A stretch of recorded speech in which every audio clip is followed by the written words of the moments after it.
अरे ये वाली काका रखे इसको कुंदरू रखे हो लवलव रखे हो और तो शादी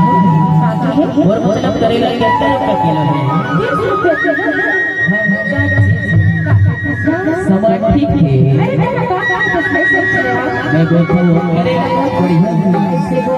फिर मुझे पैसा नहीं है उधारी देने का करेगा सुनना पहले नजर वाले ने देखे ठंडा अरे कैसे भाई फिर उठाने वाले ने बाबा देखे हो ऐसे कैसे देखे अरे कैसे भाई अच्छा लेना है करेला तो बाबा ने बोला पिया ने बोला लेना है करेला लेना है मैं लाऊं मैं लेना है और दिमाग खराब तो बोला ना चिल्ला के लेना है करेला वाला का जवाब आ गया था हैप्पी लेना है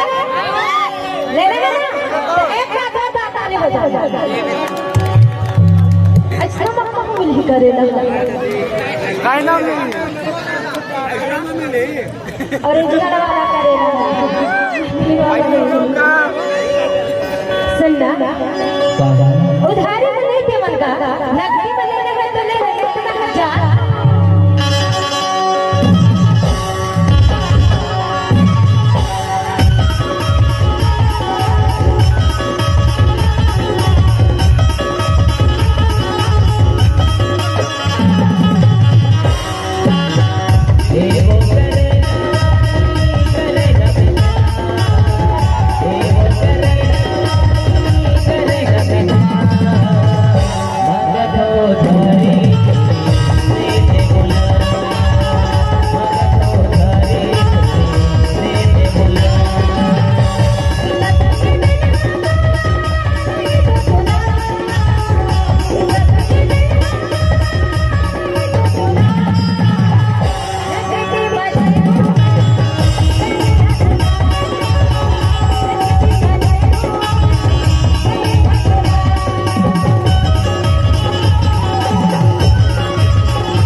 अरे अभी दे देंगे तो अगले हफ्ते बृहस्पति के बाजार में ना नवा गाँव ले लेंगे तो सुनना काहे मैं है ना हाँ अरे दीदी हंस करेला लेके निकले हम का ऐसे और वो करेला तो वो बेटा कैसे दे देंगे मोहनी नहीं हो गए अरे तो मोरली करा लेना मोहनी वो तले चल पैसा ना निकाल दे लगता करा रुक चेक कर लेते हो नहीं चलता देख ले तो रखी हो कि नहीं ले तो जल्दी कर देगा अरे गड़बड़ हो गया अरे क्या है ना ओ हमारे भैया है उत्तम वासुदेव जी ओ मोला बार बार फोन करत रहे से कि जल्दी जाबे के और जल्दी जल्दी तुम्हारे पैसा तो भूले गए हो नहीं देवा जी नहीं चले देवा तो फिर बैठो मांगत हो थारी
कैसे यार यार छुए करत से अरे छुअत नहीं हो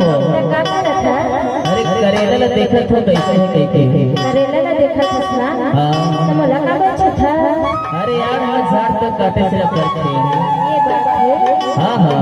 ये बता दे हाँ का है जब ये मैं तो गांव में आया करेला देखे ना हाँ हाँ तभी तो देखा था का देखत हो ये बता दे हाँ करेला कैसे आया लाया करत हस मैं है हाँ हाँ अरे मैं है दोनों करता हूँ दोनों करत है ऐसे बोला दोनों की जरूरत हो जाएगी अरे कैसे छे तब तो मेरी जही का लागत का कहे अरे नहीं देवे का की थो नहीं देवा ऐसे तभी तो कहते हो का की